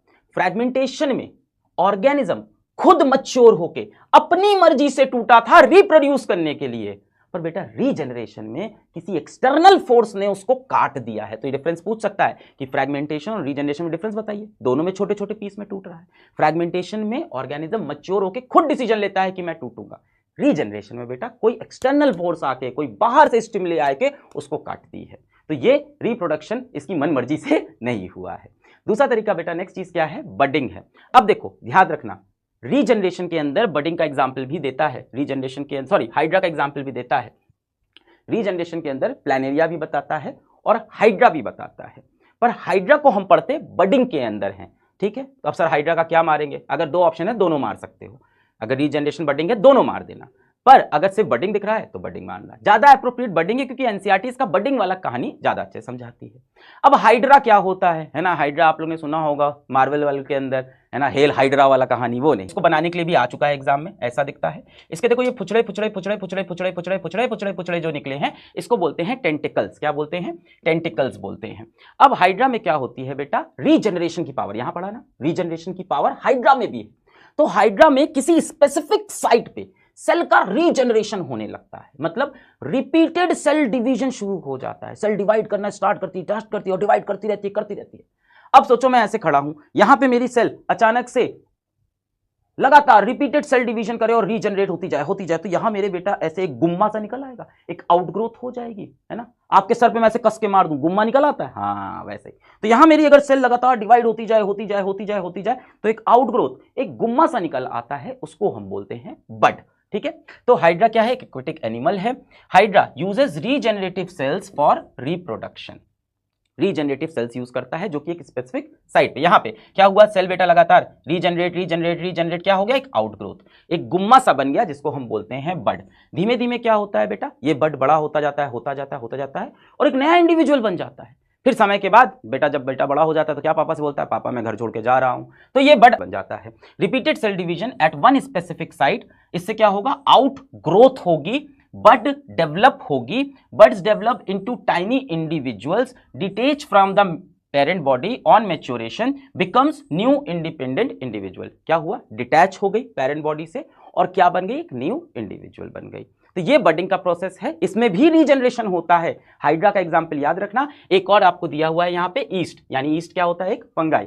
तो ईस्ट और हाइड्रा है, पर हाइड्रा का ये पूछता है, तो हाइड्रा के फुचड़े को टेंटिकल्स कहते हैं। हाइड्रा एक स्पेसिफिक साइट पे सेल का रीजनरेशन यानी रिपीटेड सेल डिवीजन, बहुत सारी सेल्स बनती जाती है तो आउटग्रोथ हो जाती है। उस आउटग्रोथ को हम क्या बोलते हैं, बड बोलते हैं। धीमे धीमे वो बड एक नया इंडिविजुअल बन जाता है। जब वो मैच्योर हो जाता है तो अपनी पेरेंट बॉडी को छोड़ के एक इंडिविजुअल की तरह जीने लगता है। ये हो गया बडिंग। नेक्स्ट बेटा जो प्रोसेस है, नेक्स्ट हमारा, अच्छा देखो यहाँ पे कुछ क्वेश्चन है। क्या क्वेश्चन है, डिफाइन असेक्सुअल रिप्रोडक्शन। कर लोगे भाई, असेक्सुअल रिप्रोडक्शन में सिंगल पेरेंट होता है, नो फर्टिलाइजेशन होता है, इसके अंदर कोई गेमेट फॉर्मेशन नहीं होता है। State 2 advantages of this mode of reproduction. क्या एडवांटेज है बेटा, पहला एडवांटेज ये है, दो पेरेंट की जरूरत नहीं है। दूसरा एडवांटेज ये जल्दी से हो जाएगा, सेल को ही तो डिवाइड करना है, जैसे फिजन वगैरह में आपने देखा। तीसरा एडवांटेज ये है कि जेनेटिकली सिमिलर बनेगा। Explain the difference between binary fission and multiple fission providing one example. तो बाइनरी फिजन बेटा कौन कौन करता है, अमीबा करता है, और कौन करता है, लीशमानिया करता है, और मल्टीपल फिजन कौन करता है, प्लास्मोडियम करता है। डिफरेंस बता देना, बाइनरी में एक सेल टूट के दो सेल बनती है और मल्टीपल में एक सेल टूट के मल्टीपल सेल बनती है, और एक एक एग्जांपल दे दीजिएगा। ठीक है, देखो budding in hydra with the help of a label diagram, इसीलिए मैं कह रहा था हाइड्रा वाला डायग्राम पकड़ लेना कि सेल का रीजनरेशन एक स्पेसिफिक साइट पे और यहां से गुम्मा आउटग्रोथ बड निकाल देना और धीमे धीमे बड को सेपरेट कर देना। चल भाई आगे बढ़ते हैं। हाँ, नेक्स्ट क्या है बेटा, स्पोर फॉर्मेशन। अब ये भी एक तरीका है रिप्रोडक्शन का। स्पोर फॉर्मेशन किसमें होता है, एक तरह की फंगाई में होता है, ब्रेड मोल्ड, है ना, ब्रेड के ऊपर फंगस लग जाता है, काला काला देखा होगा, उसको ब्रेड मोल्ड कहते हैं। उसका जो नाम है वो है राइजोपस, याद रखना पड़ेगा भाई, क्या नाम है, राइजोपस, इसको हम ब्रेड मोल्ड कहते हैं। ये क्या होता है बेटा, एक मल्टी सेलुलर ऑर्गेनिज्म होता है। क्या होती है चीज, मल्टी सेलुलर ऑर्गेनिज्म होता है। ठीक है, अब ये देख कैसा दिखता है राइजोपस, देखो राइजोपस के ऊपर बेटा देखो एक ऐसा ब्लॉब लाइक स्ट्रक्चर होता है। अब ऐसे दिखेगा नहीं, ऐसा ब्रेड देख रहे हैं, कहाँ है ब्लॉब लाइक स्ट्रक्चर, माइक्रोस्कोप से देखेंगे तब दिखाई पड़ेगा। तो जब हम माइक्रोस्कोप से देखते हैं तो हमें क्या दिखता है, इसके अंदर एक ब्लॉब लाइक स्ट्रक्चर दिखता है, और क्या दिखती है बेटा, इसकी एक टहनी दिखती है, और क्या दिखता है, कुछ रूट जैसा दिखता है। ये किस पे लगा हुआ है, ब्रेड के ऊपर। ये जो ब्लॉब लाइक स्ट्रक्चर है बेटा, इसको हम बोलते हैं स्पोरेंजिया, याद रखना पड़ेगा। Blob on a stick structure क्या बोलते हैं, स्पोरेंजिया। ये स्पोरेंजिया ये क्या है बेटा, एक बोरा है। स्पोरेंजिया क्या है बेटा, एक बोरा है, एक सैक है। अब इस सैक के अंदर क्या होती हैं, बहुत सारी बेटा सेल्स होती हैं, बहुत सारे इसके अंदर सेल्स होती हैं। देखो छोटी छोटी बहुत सारी सेल्स। इन सेल्स को बेटा हम स्पोर्स बोलते हैं। इन सेल्स को क्या बोलते हैं, स्पोर्स बोलते हैं। अब क्या होता है बेटा, ब्रेड के ऊपर ये काला काला फंगाई लगा हुआ है, ब्रेड मोल्ड है ना। इसमें क्या है, एक बलून जैसा ऊपर क्या है, एक सैक है, एक बोरा है। बोरे में क्या भरी हुई है, छोटी छोटी छोटी छोटी छोटी स्पोर्स भरी हुई है। क्या होता है बेटा, ये सैक फटता है, ये स्पोर्स बाहर निकलती हैं, हवा में तैरने लगती हैं। सेल्स हैं बेटा एकदम हल्की, हवा में इधर उधर इधर उधर तैरने लगती हैं। अब बेटा जब ये हवा में तैर रही होती हैं तो ये खुद को चीज़ों से बचाती भी। ये मान लो मैंने स्पोर सेल बना दी, ये मैंने स्पोर सेल बना दी, तो इनके अगल बगल बेटा एक थिक वॉल होती है जो इनको बाकियों से बचाती रहती है। क्या होती है, इसके अगल बगल एक थिक वॉल होती है जो इसको अनफेवरेबल कंडीशन से बचाती है, कि कोई आके इस पर अटैक ना कर दे, कोई इसको मार ना दे, कोई इसको डिस्ट्रॉय ना कर दे। अनफेवरेबल कंडीशन में ये थिक वॉल क्या करती है, अंदर जो हमारे स्पोर्स हैं इनको ये प्रोटेक्ट करती रहती है, इन सेल्स को प्रोटेक्ट करती रहती है। पर जैसे ही इसे कहीं मॉइस्चर दिखा, इसके मन मुताबिक का टेम्परेचर दिखा, इसे न्यूट्रिशन दिखा, जैसे ये ब्रेड पे बैठे, भाई ब्रेड फ्रिज में रखी है, मस्त मॉइस्चर है, ठंडा टेम्परेचर है, आए हाय हाय, मॉइस्चर मिल गया, न्यूट्रिशन मिल गया, टेम्परेचर मिल गया, वैसे ही बेटा ये थिक वॉल टूटने लगती है, कहती है मौका मिल गया। वैसे ही क्या होता है बेटा, ये थिक वॉल क्या होती है, ये थिक वॉल ब्रेक होने लगती है, और ये थिक वॉल ब्रेक होती है, और ये जो स्पोर था अंदर का, ये जो स्पोर था अंदर का, ये क्या करता है, जर्मिनेट करने लगता है। जैसे प्लांट जर्मिनेट करते हैं उसी तरह से ये जर्मिनेट करने लगता है, और ये जर्मिनेट करते करते करते करते करते करते क्या बन जाता है, एक स्पोरेंजिया बन जाता है। ये धीमे धीमे ग्रो करते करते करते करते यहाँ पे रूट चली जाएगी इसकी, यहाँ रूट चली गई ब्रेड के अंदर, पूरा वैसे ही ब्लॉब लाइक स्ट्रक्चर बन गया, और इसके अंदर स्पोर्स बन गए, और ये क्या हो गया, इसका रिप्रोडक्शन हो गया।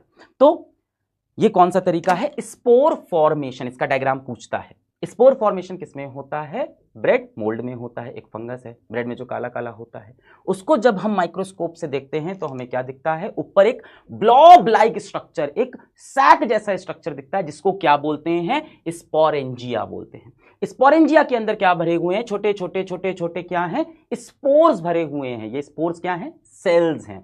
क्या होता है, जब ब्लॉब लाइक स्ट्रक्चर फटता है तो ये स्पोर्स बाहर आते हैं, हवा में इधर उधर घूमते रहते हैं।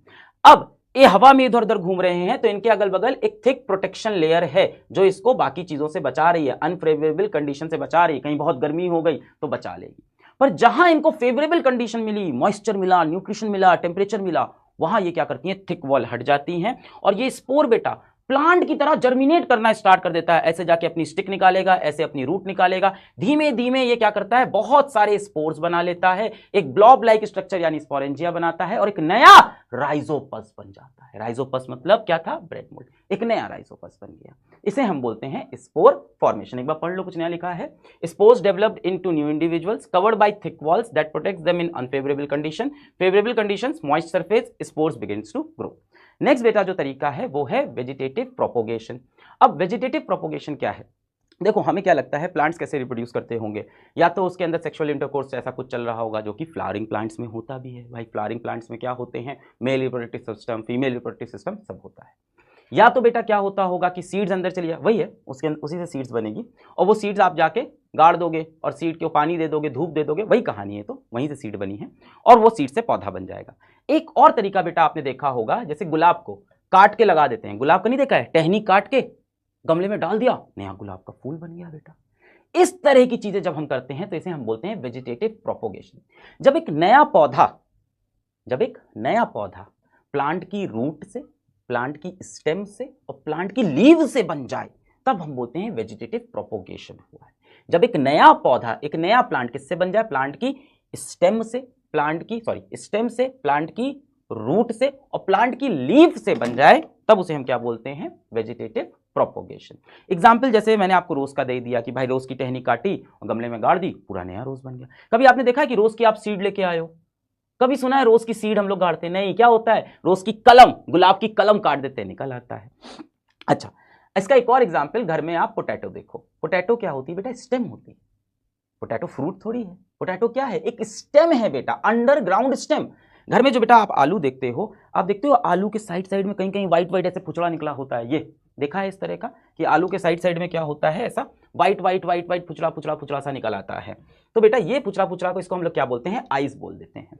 ये पुचड़ा पुचड़ा बेटा अगर इस आलू को ले जाके मैं सॉइल में गाड़ दूं, पानी दे दूं, धूप दे दूं, तो ये पुचड़ा पुचड़ा क्या करेगा, अपने आप में बेटा ये क्या बन जाएगा, एक नया पौधा बन के सामने आ जाएंगे। ये पुचड़े पुचड़े क्या करेंगे, एक नया पौधा बन के ये सामने आ जाते हैं। ये क्या हो गया, वेजिटेटिव प्रोपोगेशन। क्यों वेजिटेटिव प्रोपोगेशन, क्योंकि ये किससे हुआ, किससे हुआ, स्टेम से। कैसी स्टेम है ये, अंडरग्राउंड स्टेम पोटैटो की, ठीक है। अच्छा, ऐसे ही बेटा एक और प्लांट होता है जिसके बारे में एनसीईआरटी हमें बताती है, विच इज ब्रायोफाइलम। अब ब्रायोफाइलम क्या है बेटा, ब्रायोफाइलम प्लांट की जो लीव्स होती हैं, तो प्लांट की स्टेम से हो जाए, रूट से हो जाए या लीव से हो जाए, तो ब्रायोफाइलम प्लांट की जो लीव्स होती हैं बेटा, इन लीव्स के मार्जिन्स पे, इन लीव के नॉचेस पे क्या होता है, देख एक पूरा नया पौधा बनने लग जाता है। अरे यार, लीव से प्लांट बन रहा है, कैसा ये क्या चीज है, असेक्सुअल है बेटा। लीव के एजेस पे एक नया पौधा बनने लग जाता है, नीचे देख रूट्स बन रही हैं, ऊपर लीव्स बन रही हैं। अब आप सोच रहे होगे कि सर ये ग्रो कैसे करेगा, तो बेटा पत्ती है, कभी ना कभी टूट के जमीन पे गिरेगी, जब जमीन पे गिरेगी तो इनकी रूट्स कहाँ चली जाएगी, सॉइल के अंदर, और ये नए प्लांट बन जाएंगे। सर पत्ती नहीं गिरी टाइम पे, तो नहीं गिरी तो नहीं बनेंगे बेटा, है ना, पॉसिबिलिटी है। अगर ये पत्ती टूट के गिर गई तो क्या होगी, इसकी रूट्स अंदर चली जाएगी और ये प्लांट उग जाएगा। ये भी क्या है, वेजिटेटिव प्रोपोगेशन। तो पोटैटो में आपने देखा आई बनती है, और क्या देख लिया आपने, ब्रायोफाइलम में क्या होता है, बर्ड्स बन जाते हैं। यहाँ पे ऐसे बर्ड्स बन रहे हैं साइड साइड में, इसको क्या बोल देते हैं हम लोग, बर्ड्स। साइड साइड में क्या बन गए, बर्ड्स, और ये ग्रो कर जाते हैं। एग्जाम में बेटा जो सबसे ज्यादा सवाल आता है वो ये आता है कि इसके एडवांटेजेस क्या हैं, ये बहुत पूछता है कि एडवांटेजेस क्या हैं वेजिटेटिव प्रोपोगेशन के। तो बेटा सबसे पहला इसका एडवांटेज ये हो गया कि आप बिना सीड के प्लांट उगा सकते हो और बहुत तेजी से प्लांट उगा सकते हो। कैसे, जैसे दो प्रोसेस आपको पढ़ने हैं यहाँ पे, लेयरिंग और ग्राफ्टिंग। एनसीईआरटी इन्हीं दो प्रोसेस का नाम लेती है, लेयरिंग और ग्राफ्टिंग।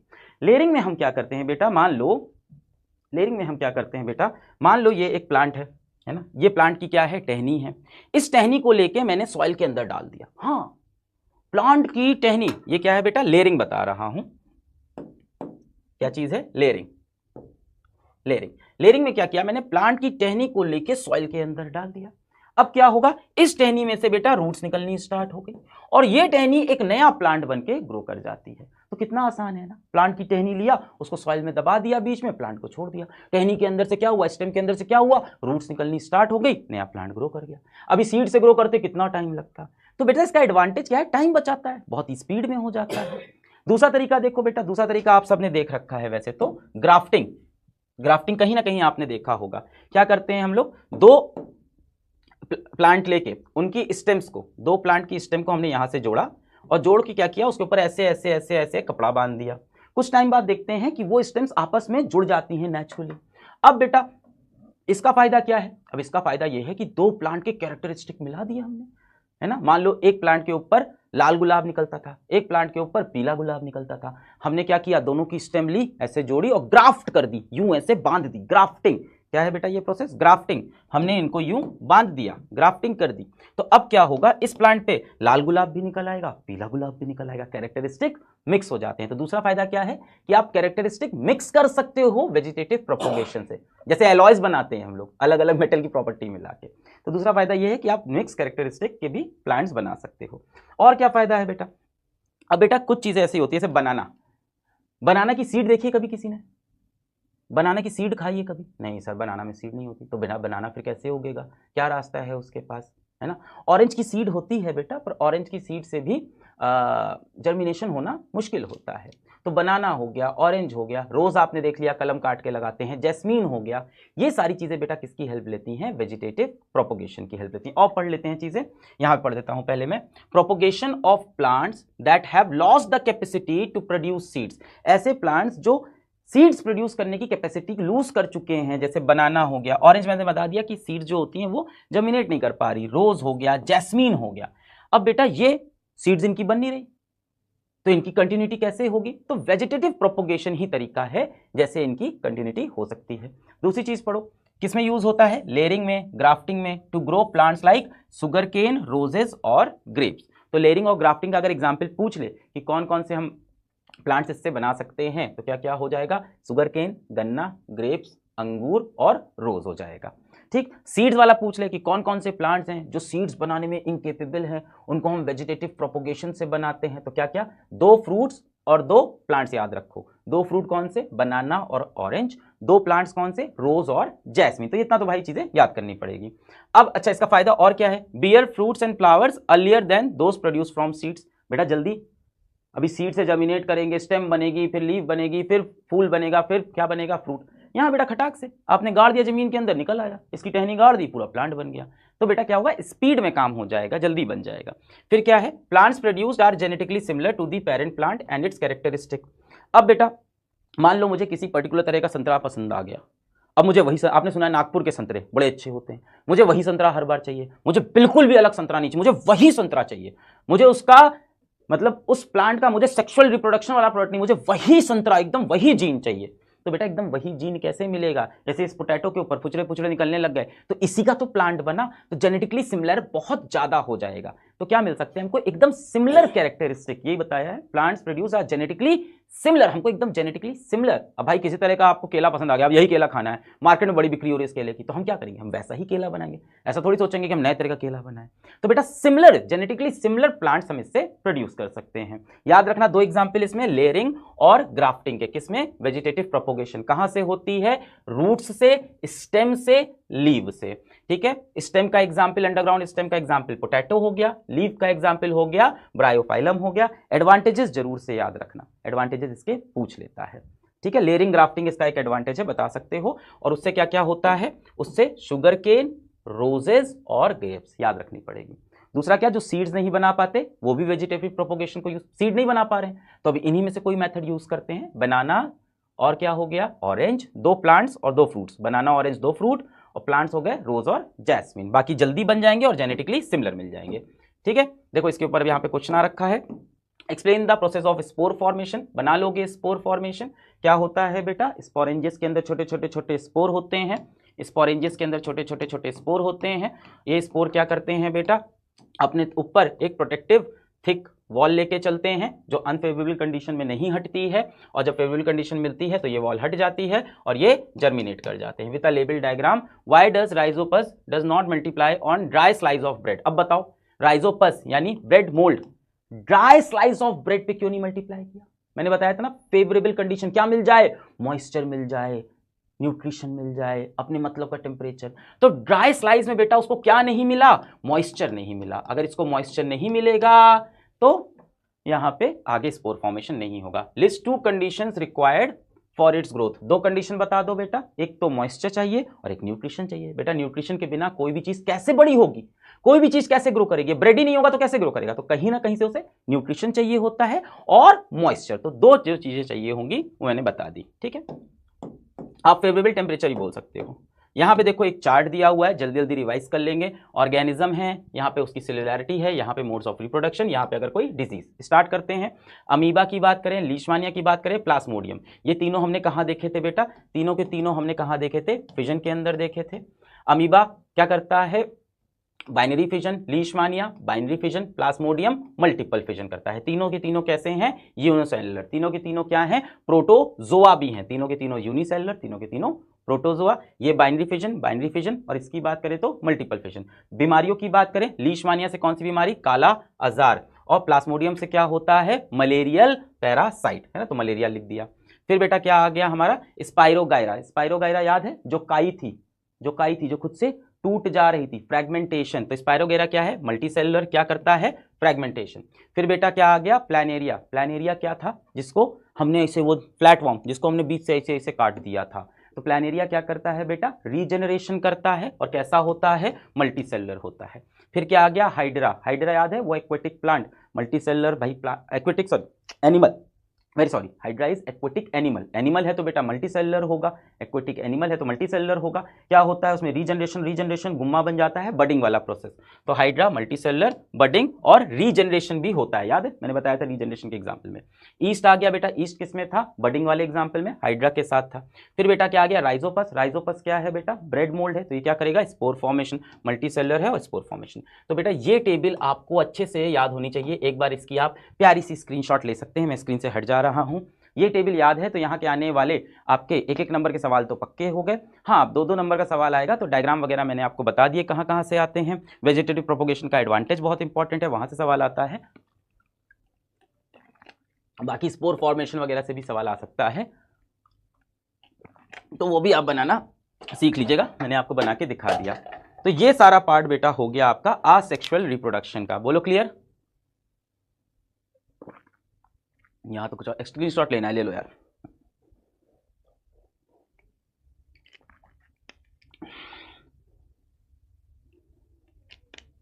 चिप्स रीजनरेट करते हैं क्या? नहीं, चिप्स रीजनरेट नहीं करते। चलो आगे बढ़ते हैं। नेक्स्ट बेटा हम लोग पढ़ने जा रहे हैं सेक्सुअल रिप्रोडक्शन। अब सेक्सुअल रिप्रोडक्शन असेक्सुअल से कैसे डिफरेंट है, मैं आपको स्टार्टिंग समझा रहा हूं। असेक्सुअल के अंदर आपने सब जगह देखा क्या था, सिंगल पेरेंट था, एक पेरेंट से ही क्या हो रहा था, एक नया ऑफस्प्रिंग बन रहा था। वहां कोई गेमेट्स नहीं थे, गेमेट्स मतलब रिप्रोडक्टिव सेल्स या सेक्स सेल्स नहीं थे। वहां कोई फर्टिलाइजेशन नहीं हो रहा था, यानी एग्स और स्पर्म का मिलन नहीं हो रहा था। पर जब हम सेक्सुअल रिप्रोडक्शन की बात करते हैं बेटा, तो यहाँ पे गेमेट्स भी होते हैं, यहाँ पे फर्टिलाइजेशन भी होता है। पूरी कहानी अब बदलने लगेगी। तो आओ समझते हैं थोड़ा सा सेक्सुअल रिप्रोडक्शन। तो हमारे पास एक मेल गेमेट है। मेल गेमेट क्या हो गया बेटा, मेल की रिप्रोडक्टिव सेल। क्या हमारी सारी सेल रिप्रोडक्टिव सेल होती हैं? बिल्कुल नहीं बेटा, कुछ स्पेशल तरह की सेल होती हैं जो रिप्रोड्यूस कर पाती हैं, है ना। आप क्या बोला, आपके क्या सर में रिप्रोडक्टिव सेल होंगी? नहीं बेटा, सेक्स मतलब सेक्सुअल इंटरकोर्स में क्या हेड इन्वॉल्व होता है? नहीं होता। तो बेटा रिप्रोडक्टिव सेल्स जो होती हैं वो पर्टिकुलर बॉडी के किसी स्पेसिफिक साइट पे ही मिलती हैं, स्पेशल तरह की सेल होती हैं जिसको हम गैमेट्स कहते हैं। तो एक हमारे पास मेल गैमेट होगा, एक हमारे पास फीमेल गैमेट होगा। मेल गैमेट और फीमेल गैमेट का बेटा जो यूनियन होता है, जो फ्यूजन होता है, उसे हम क्या बोलते हैं, फर्टिलाइजेशन बोलते हैं। इनके फर्टिलाइजेशन होने पे क्या होगा, दो सेल्स मिली, फ्यूजन हुआ। वहां आप देख रहे थे क्या हो रहा था, फिजन हो रहा था, है ना। अमीबा केस देखा था, एक सेल टूट के दो सेल बन गई। प्लाज्मोडियम में आपने देखा एक सेल से मल्टीपल सेल बन गई। लीशमानिया में देखा एक सेल से दो सेल बन गई। अगर इवन फ्रैगमेंटेशन में देखा एक ऑर्गेनिज्म टूट के मल्टीपल पार्ट में। यहां बेटा टूटना है, यहां जुड़ना स्टार्ट हुआ। क्या हुआ कि मेल गैमेट, अब यहां समझने वाली चीज स्टार्ट हुई, मेल गैमेट और फीमेल गैमेट कंबाइन करते हैं, फ्यूजन करते हैं, इसको हम बोलते हैं फर्टिलाइजेशन। इस फर्टिलाइजेशन से जो बेटा एक नई सेल बनती है, फ्यूजन से, फिजन नहीं, फ्यूजन से जो नई सेल बनती है, इसको हम बोलते हैं जाइगोट। क्या बोलते हैं, जाइगोट। क्या असेक्सुअल रिप्रोडक्शन में कोई जाइगोट बनेगा? नहीं बनेगा, क्योंकि वहां पे male reproductive cell, female reproductive cell, यानी मेल गैमेट, फीमेल गैमेट कुछ नहीं। ये एक जाइगोट बना बेटा, एक सिंगल सेल बनी। समय के साथ क्या होता है, ये जाइगोट अपने अंदर सेल डिवीजन शुरू कर देता है। ये एक जाइगोट था, इसने अपने अंदर सेल डिवीजन स्टार्ट कर दिया और बहुत सारी सेल बनाना शुरू कर दिया। जब ये जाइगोट बहुत सारी सेल्स बनाना स्टार्ट कर देता है तो धीमे धीमे ये सेल्स बेटा एक ऑर्गेनिज्म का रूप लेना शुरू कर देती हैं। और हम बोलते हैं कि जाइगोट बाइगोट क्या बन गया, हम बोलते हैं कि जाइगोट बाइगोट आज क्या बन गया है, जाइगोट बाइगोट क्या बन गया, एम्ब्रियो बन गया। अगली स्टेज, एम्ब्रियो में आपको दिख रहा है कुछ ऐसा कछुआ जैसा बच्चा है, थोड़ा थोड़ा बच्चे का रूप आ रहा है, ऑफस्प्रिंग का रूप आ रहा है, एम्ब्रियो बन गया। फिर बेटा क्या होता है, फिर से अभी भी सेल डिवीजन जारी है, अभी भी बच्चा बन रहा है, बनते बनते नेक्स्ट स्टेज में बच्चा काफी ज्यादा साफ दिखाई पड़ने लगता है। हम बोल देते हैं क्या हो गया, ये फीटस। अभी भी हम ये नहीं बोलते बेबी है, अभी क्या बोलते हैं, फीटस बना। अब बेटा इसकी अपनी अपनी एक टाइम लैप्स है कि कितने महीने में हम उसको जाइगोट बोलेंगे, कितने महीने में हम उसको एम्ब्रियो बोलेंगे, कितने महीने में उसको हम फीटस बोलेंगे, और लास्ट में बेटा क्या बन जाता है, यही चीज बेबी बन जाता है। तो बेटा सेक्सुअल रिप्रोडक्शन के अंदर क्या क्या होगा, सबसे पहले मेल गैमेट किससे मिलेंगे, फीमेल गैमेट। गैमेट मतलब रिप्रोडक्टिव सेल्स, दोनों बेटा फ्यूज करेंगे तो क्या होगा, फर्टिलाइजेशन। फर्टिलाइजेशन होगा तो क्या बनेगा, एक सिंगल सेल। दो सेल्स फ्यूज करके एक सिंगल सेल, उस सेल को हम क्या बोलते हैं, जाइगोट बोलते हैं। फिर जाइगोट क्या करता है, सेल डिवीजन करना स्टार्ट करता है, नई सेल बनाना शुरू करता है। क्या हो रहा है इसके अंदर, सेल डिवीजन शुरू हो गया, नई सेल्स बन रही है। फिर जाइगोट के बेटा अलग अलग स्टेजेस हैं, है ना, थोड़ी बहुत सेल डिवीजन हो गई, थोड़ा बहुत शेप दिखने लगा, हम बोलते हैं एम्ब्रियो, थोड़ा और शेप दिखने लगा फीटस, थोड़ा और लास्ट में बेबी। अब सर कितने दिन बाद एम्ब्रियो, कितने दिन बाद फीटस, कितने दिन बाद बेबी, एनसीईआरटी इस बारे में बात नहीं करती, एग्जाम में भी नहीं आएगा, आपको स्टेजेस याद होनी चाहिए। चलो मेरे साथ स्टेजेस बताओ, male gamete female gamete, fuse हुआ, देख लो आप पीछे में खड़ा, male gamete female gamete, fuse हुआ एक सिंगल सेल, गैमेट मतलब रिप्रोडक्टिव सेल, तो male reproductive cell, female reproductive cell, male gamete female gamete, fuse हुआ, फर्टिलाइजेशन, फर्टिलाइजेशन से सिंगल सेल, जाइगोट, जाइगोट एक सिंगल सेल, अब क्या करेगी, सेल डिवीजन करके मल्टीप्लाई मल्टीप्लाई मल्टीप्लाई, क्या बनने लगा, एक नया सा ऑर्गेनिज्म जैसा, इसको क्या बोलेंगे, एम्ब्रियो। फिर एम्ब्रियो के अंदर सेल डिवीजन और ज्यादा जनरेट हो रहा है, अभी भी ये बन रहा है, बनते बनते क्या बन गया, फीटस, फिर फीटस और डेवलप होते होते होते फाइनली क्या बन गया, बेबी। तो ये आपको बेटा पूरा फ्लो चार्ट याद होना चाहिए। एक चीज और जो एनसीईआरटी बात करती है, थोड़ी कंफ्यूजिंग लाइन लिखती है, मैं आपको समझा देता हूं। अच्छा, हमारी ह्यूमन सेल में कितने पेयर ऑफ क्रोमोसोम होते हैं, सबको पता है ये चीज, 23 पेयर ऑफ क्रोमोसोम, है ना, और एक पेयर में कितने क्रोमोसोम, एक पेयर में 2 क्रोमोसोम, है ना। तो ह्यूमन सेल्स हैव 23, ये ले लेता हूं, ह्यूमन सेल्स हैव क्या होते हैं, 23 पेयर्स ऑफ क्रोमोसोम, और एक पेयर के अंदर 2 क्रोमोसोम होते हैं। अब मान लो मेरी मम्मी की एक रिप्रोडक्टिव सेल है, क्या बोलूंगा उसको मैं, फीमेल गैमेट, और मेरे पापा की भी एक रिप्रोडक्टिव सेल है, उसे क्या बोलूंगा, मेल गैमेट। मान लेते हैं कि मेल गैमेट में, क्योंकि बॉडी की सेल है, बॉडी की सेल में कितने pair of chromosome, 23 pair of chromosome, तो मान लेते हैं कि मम्मी की रिप्रोडक्टिव सेल में कितने पेयर ऑफ क्रोमोसोम, 23, पापा की रिप्रोडक्टिव सेल में कितने pair of chromosome, 23 pair of chromosome. क्यों माना, क्योंकि human cells have 23 pair of chromosome, human cell में कितने पेयर होते हैं बेटा, 23 पेयर होते हैं। तो मान लो ये मेरे मेल गैमेट हो गया, ये फीमेल गैमेट हो गया, मान लो इसमें भी 23 पेयर हैं, इसमें भी 23 पेयर हैं। अब जब ये दोनों फ्यूज करेंगे, फर्टिलाइज करेंगे, तो ये क्या बन गया आपका, जाइगोट बन गया। अब जाइगोट में कितने पेयर हो जाएंगे, 23 पेयर इधर से आए, 23 पेयर इधर से आए, दोनों मिलके बेटा कितने पेयर हो गए, 46 पेयर हो गए। बेटा ये ह्यूमन की सेल हो ही नहीं सकती, मतलब कुछ तो गड़बड़ी है, गैमेट्स में कुछ तो गड़बड़ी है। जो मेल गैमेट है, जो फीमेल गैमेट है, अगर वो बॉडी की बाकी सेल्स की तरह 23 पेयर ऑफ क्रोमोसोम्स हैं, मेल में भी 23 पेयर, फीमेल में भी 23 पेयर, बॉडी की सारी सेल्स में कितने हैं, हमारी बॉडी की सेल्स में कितने पेयर क्रोमोसोम, 23। अगर मेल वाले गैमेट यानी मेल रिप्रोडक्टिव सेल में भी 23 हैं, फीमेल गैमेट यानी फीमेल वाले रिप्रोडक्टिव में भी 23 हैं, और अगर दोनों फ्यूज कर गए तो जाइगोट में कितने हो गए, 46 पेयर। क्या ये ह्यूमन की सेल है 46 पेयर? नहीं है, मतलब ये इस तरह से नहीं हो सकता, तो कुछ तो नया जादू करना पड़ेगा। अब जादू क्या होता है बेटा कि ये जो हमारी मेल सेल होती हैं इसके अंदर 23 पेयर थे, 23 पेयर का मतलब एक पेयर में 2 क्रोमोसोम, तो जो हमारी मेल वाली सेल थी उसमें 46 क्रोमोसोम थे 23 पेयर मतलब 46, जो फीमेल वाली थी उसमें भी 46 होंगे, है ना, यही लिया है मैंने, 23 पेयर थे, 23 पेयर मतलब एक पेयर में तो 46। अब ये क्या करते हैं बेटा, एक नए तरह का सेल डिवीजन करते हैं, एक नए तरह का सेल डिवीजन, इसको हम लोग बोलते हैं मियोसिस। मियोसिस में ये क्या करते हैं कि अगले स्टेप पे जो नई सेल बनाते हैं उसमें अपने क्रोमोसोम को आधा कर लेते हैं। तो इसके पास 23 पेयर, इसके पास कितने हैं, 23 पेयर थे, 23 पेयर मतलब 46 क्रोमोसोम, इसको मिटा देता हूं ना, कंफ्यूज हो गया। 23 पेयर मतलब कितने इसके पास, 46 क्रोमोसोम, फीमेल के पास 46। जब बेटा नेक्स्ट स्टेप पे ये डिवाइड होते हैं तो ये मेयोसिस करते हैं, जिसमें अपने क्रोमोसोम नंबर को आधा कर लेते हैं, 23 इनके 23 इनके, ये बना मेल गेमेट, ये बना फीमेल गेमेट। अब दोनों फ्यूज करेंगे तो यहां कितने पेयर हुए, 23 पेयर हुए, ये ह्यूमन की सेल है, ये जाइगोट है। तो यानी जाइगोट बनने के लिए, रिप्रोडक्शन होने के लिए, सेक्सुअल रिप्रोडक्शन होने के लिए एक नए तरह का सेल डिवीजन होना पड़ता है, जिसको हम बोलते हैं मियोसिस, जिसमें क्रोमोसोम नंबर हाफ कर लेते हैं। कौन, मेल वाली सेल भी फीमेल वाले भी, दोनों में 23 पेयर थे, 23 पेयर मतलब 46, इसने अपने हाफ करके किए 23, इसने भी हाफ करके किए 23, और ये 23 बेटा फ्यूज करके नई सेल बना, इसमें कितने पेयर, 23 पेयर। अब आप कहोगे सर ऐसा क्यों नहीं कि यहां 46 है तो यहां, बेटा फिर काम ही नहीं हो पाएगा ना, ह्यूमन सेल ही नहीं बन पाएगा। तो इसको हम लोग बोलते हैं, ये जो सेल डिवीजन हुआ, ये जो सेल का, बेटा यहां पे एक नहीं बनती है, मैंने यहां पे सिंप्लिसिटी के लिए एक बना दिया है, ऐसे एक नहीं बनती है, यहां पे 4 सेल बनती हैं। उतनी कॉम्प्लेक्सिटी में अपन नहीं जा रहे हैं, यहां पे एक नहीं बनती, यहां पे 4 सेल बनती हैं मियोसिस के अंदर, हम लोग उस कॉम्प्लेक्सिटी में नहीं जा रहे।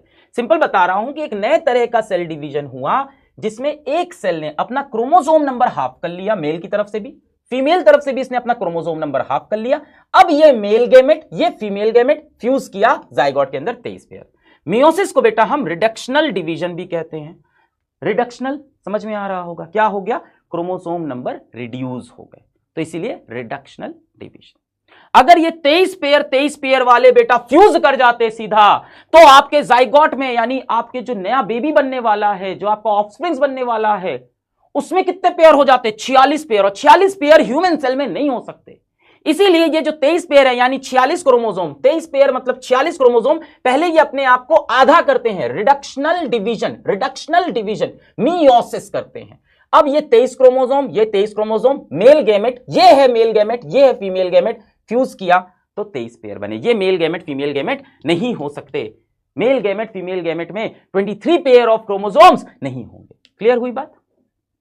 ठीक है, तो ये कहानी थी, थोड़ी सी आप याद रखिएगा। देखो एग्जाम में यही पूछ सकता है, एक ही चीज पूछ सकता है कि एक बात बताओ कि जब जाइगोट बन रहा होता है, जब रिप्रोडक्शन हो रहा होता है, तो सेल डिवीजन कौन से तरह से होता है, सेल डिवीजन कौन से तरह से होता है, गैमेट फॉर्मेशन का सेल डिवीजन, तो बोल देना मियोसिस। रिडक्शनल डिवीजन 46 क्रोमोसोम अपने आप को 23, 46 क्रोमोसोम अपने आप को 23, बस मियोसिस और रिडक्शनल डिवीजन, यही दो वर्ड आपको यहां से पकड़ के याद रखने हैं कि गैमेट्स बनते वक्त मियोसिस होता है, रिडक्शनल डिवीजन क्यों होता है समझा दिया। क्लियर है? यस सर, बहुत बढ़िया, वेरी गुड।